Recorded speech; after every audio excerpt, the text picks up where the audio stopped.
Assalamu alaikum wa rahmatullahi wa barakatuh. La Sohayat et son équipe a le plaisir de vous dire que nous sommes toujours aussi motivés et actifs dans la prise en charge et le soutien des personnes dans la nécessité. Nous sommes heureux de voir autant d'élan de générosité et de compassion dans le comportement de nos chers donateurs. Comme nous le savons tous, l'Aïd el-Kabir, comme nous l'appelons dans nos pays du Maghreb, ou bien Tabaski dans les pays d'Afrique de l'Ouest et d'Afrique centrale, ou encore Kurbani dans certains pays d'Asie, approche à grands pas.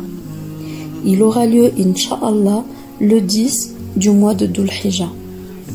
Ce rituel est rattaché au 5e pilier de l'islam, celui du pèlerinage à la Mecque, et c'est sans dire que cet événement est de très grande envergure. Alhamdulillah, c'est une belle occasion qui s'offre à nous de plaire à notre Seigneur en offrant un sacrifice pour l'Aïd al-Adha et de redonner le sourire à ses familles dans le Shem. Comme le rapporte dans la tradition musulmane, l'Aïd al-Adha commémore la volonté d'Ibrahim de sacrifier son fils, ainsi que l'acceptation par son fils de ce commandement divin. L'ange Gabriel apporta alors un bélier qu'Ibrahim sacrifia en lieu et place.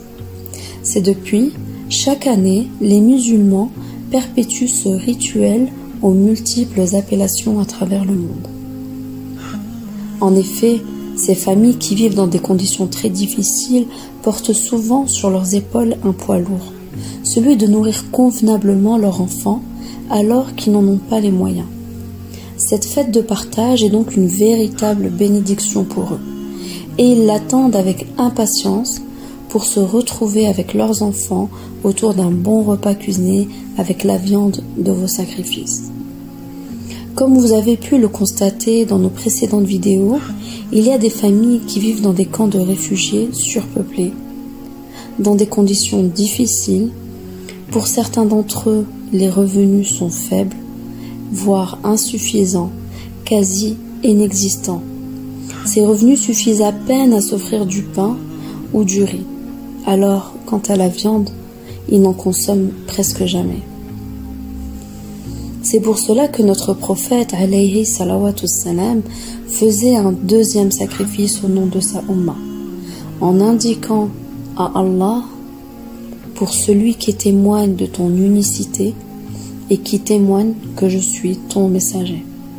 Masha'Allah, beaucoup de compagnons suivaient cette sunna et faisaient 2 sacrifices comme le prophète alayhi salawatu salam.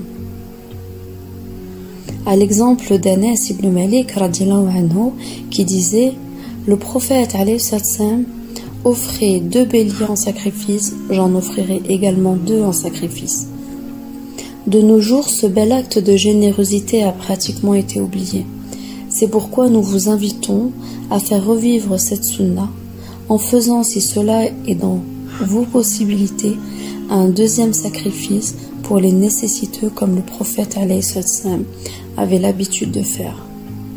Par Allah, il y a de la sagesse dans tous ces actes et une immense récompense pour qui refait revivre l'une de ces sunnas.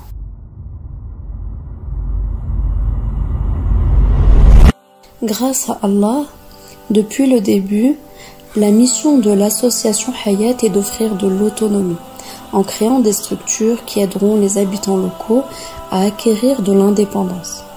Inch'Allah, avec vos dons, vous participerez à l'économie locale en achetant les animaux chez les agriculteurs locaux, par exemple, où vos sacrifices fournissent du travail aux boucheries et aux transporteurs des personnes qui distribuent la viande.